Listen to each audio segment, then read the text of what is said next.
Quem nunca, né?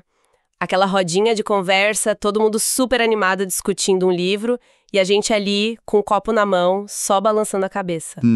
Soltando interessante e torcendo para o assunto mudar antes que alguém olhe pra gente e pergunte: e você, que achou? Aquele suor frio, clássico. Pois é. Hoje a gente vai mergulhar justamente nessa situação.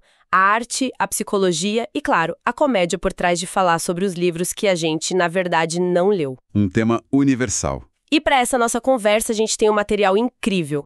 A primeira fonte é uma crônica hilária do Salvador Moore, chamada Psicoleitura, que aborda o assunto com uma leveza, uma malandragem que é sensacional. E a segunda, que é a base de tudo, é o livro Como Falar dos Livros que Não Lemos, do professor e psicanalista francês Pierre Bayard. Exato. A nossa missão aqui é entender como o humor do Moore é uma porta de entrada tão perfeita para essas ideias mais profundas, até acadêmicas do Bayard. E talvez no processo a gente descubra o que isso tudo diz sobre a nossa relação com a cultura, que muitas vezes é cheia de ansiedade, né? Totalmente. Bom, vamos começar pelo tom da crônica do Salvador Moore, que é simplesmente delicioso.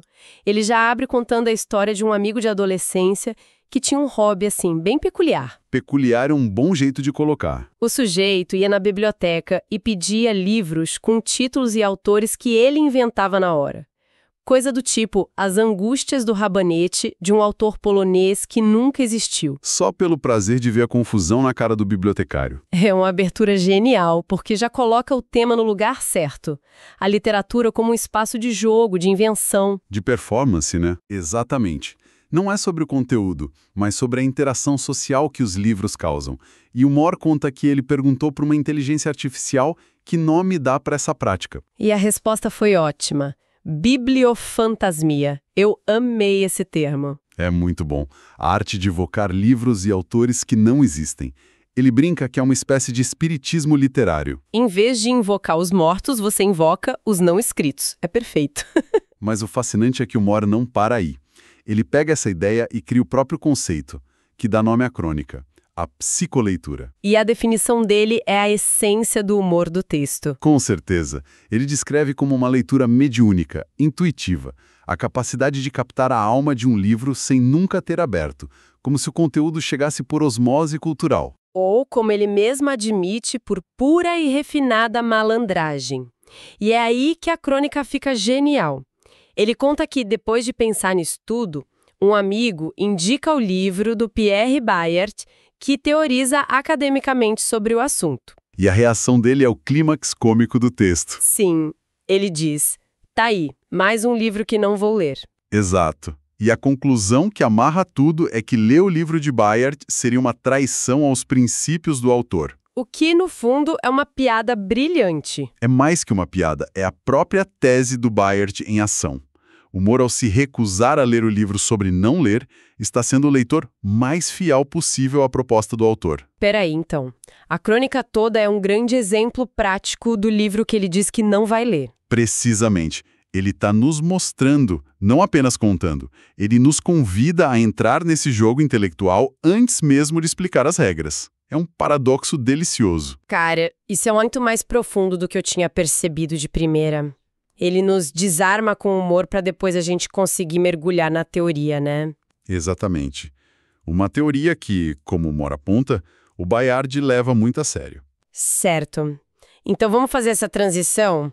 Como essa brincadeira toda se conecta com a teoria mais densa do Bayard? O ponto central dele é que essa divisão li versus não li é falsa. Exatamente. Ele acha essa visão binária paralisante, uma fonte de culpa. Por isso ele propõe que existem várias maneiras de se relacionar com o livro sem ter lido por completo. A crônica do Moore menciona as 4 categorias principais. A primeira é a dos livros que a gente não conhece. Os UB de Unknown Book, livros que a gente nem sabe que existem, parece o ponto zero da ignorância? Sim, mas o exemplo que ele usa para ilustrar é fantástico e contraintuitivo. É um personagem bibliotecário do romance O Homem Sem Qualidades. Esse bibliotecário defende que, para conhecer bem os livros, o segredo é nunca ler nenhum deles. Como assim? Isso parece um absurdo completo. A função dele é o oposto. Mas a lógica dele é a seguinte: Ler um livro específico te dá uma visão muito particular, quase um viés. Te prende aos detalhes. Para ele, a verdadeira cultura é ter uma visão do todo. Entendi. É conhecer a biblioteca coletiva, saber onde um livro se encaixa em relação aos outros. É como ter um mapa da cidade, não a memória de cada rua. É uma função de curador, então. O valor não está em consumir tudo, mas em organizar e contextualizar. Faz sentido. Qual a próxima? A segunda são os livros que a gente folheia, os SB, de Skimmed Book. O exemplo aqui é o poeta Paul Valéry, que escreveu um ensaio famoso sobre Proust, admitindo ter lido muito pouco da obra dele. Mas isso não sou um pouco arrogante? Tipo, eu sou tão genial que só preciso de uns trechos? Pode ser visto assim, claro, mas o argumento do Valéry era que a leitura completa poderia, na verdade, atrapalhar a visão crítica. Ele temia se afogar nos detalhes e perder a estrutura, a música da prosa. Uma defesa sofisticada para passar o olho no texto na véspera da prova. Basicamente. A terceira categoria, acho, é a mais comum hoje em dia. São os livros de que a gente ouve falar. Os HB. Heard About. Com certeza. A nossa relação com o livro é toda mediada por resenhas, podcasts, conversas. Exato. O exemplo de Bayer é O Nome da Rosa. O monge detetive Baskerville precisa desvendar o mistério de um livro que ele nunca leu. E ele consegue. Como? Só juntando os fragmentos do que as outras pessoas dizem sobre o livro, os medos que projetam nele, o livro se torna o que Bayard chama de livro-tela. Um objeto onde cada um projeta suas próprias ansiedades e teorias. Nossa, isso é o Twitter em uma casca de nós. Perfeito.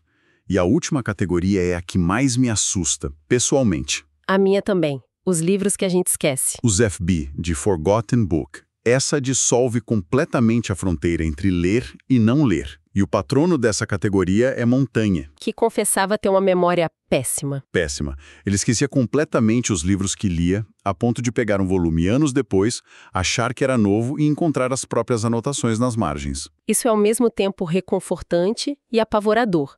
Se acontecia com Montaigne, Exato. quem somos nós para nos culparmos, né? Mas apavora porque questiona o propósito de ler. Se vamos esquecer, para que o esforço? Exato. Mas Bayard diria que a premissa da pergunta está errada. Ler não é baixar um arquivo. É um processo de transformação. O livro te modifica, mesmo que os detalhes se percam. O esquecimento é a condição natural. A não leitura, então, é o nosso estado padrão. Isso muda tudo. Muda. E nos leva de volta à performance social que o Maudlin descreve. Se todo mundo, no fundo, não leu ou esqueceu, então a cultura se torna esse grande palco. A biblioteca virtual que o Bayard fala. Exatamente. O espaço social onde os livros são discutidos. E nesse espaço acontece um jogo complexo de status, exibição e, claro, muita culpa. E ele usa aquele exemplo de um jogo chamado Humilhação. Só o nome já entrega. É de um romance do David Lodge. Os participantes, todos professores de literatura, ganham pontos ao confessar não ter lido um livro famoso que os outros leram. O objetivo é expor a lacuna mais vergonhosa. Que ambiente de trabalho saudável, imagino, atenção. Ah, eu nunca li Moby Dick. E todo mundo, 10 pontos. É essa a dinâmica. E o jogo vai escalando, até que chega ao clímax. Um professor de literatura inglesa, desesperado para vencer, bate na mesa e declara: O quê? Hamlet. Não! Um professor de literatura inglesa admitindo que não leu Hamlet. O que aconteceu? Silêncio. Silêncio sepulcral.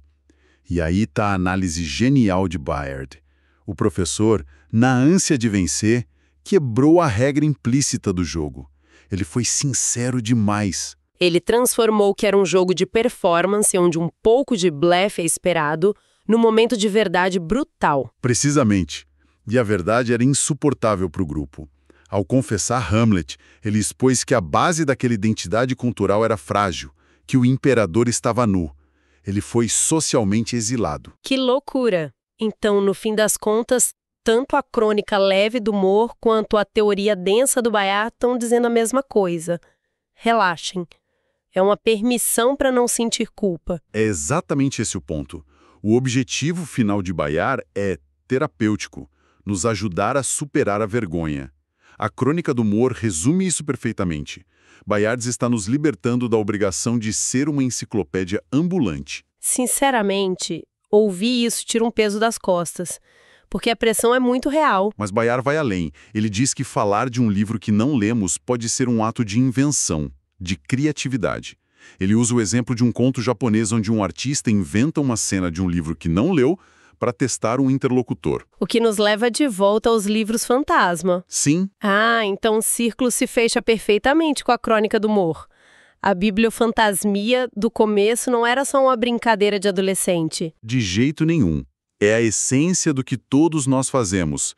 Falar de um livro que não lemos não é só mentir. É um ato criativo. A gente pega fragmentos e projeta nossas próprias ideias para construir um objeto imaginário, um livro fantasma que existe ali naquela conversa. É como se a gente estivesse coescrevendo o livro em tempo real. Exato. Resumindo o nosso mergulho de hoje, então, a experiência de opinar sobre um livro não lido é universal e cômica, como o humor mostra. É também um ato bem mais complexo do que parece, com as camadas que o Bayard teoriza. E, no fim, é um jogo social sobre identidade e criatividade. E para uma reflexão final, podemos usar uma ideia que Bayard pega de Oscar Wilde. Toda crítica é uma forma de autobiografia. Quando a gente fala sobre um livro, lido ou não, a gente está, na verdade, falando sobre nós mesmos. Então, quando o Moore escreve a crônica, ele não está só explicando o livro do Bayard. Exatamente, ele está fazendo uma peça autobiográfica. A crônica é sobre as experiências dele, o humor dele. Ele usa o livro do Bayard como um espelho para explorar a própria relação com a cultura. O que nos deixa com uma pergunta para pensar, né? Sim, se cada livro que a gente discute é, na verdade, um livro-tela, onde a gente projeta nossas memórias e fantasias, será que algum dia a gente realmente fala sobre o mesmo livro que outra pessoa? Mesmo quando os dois leram da primeira à última página,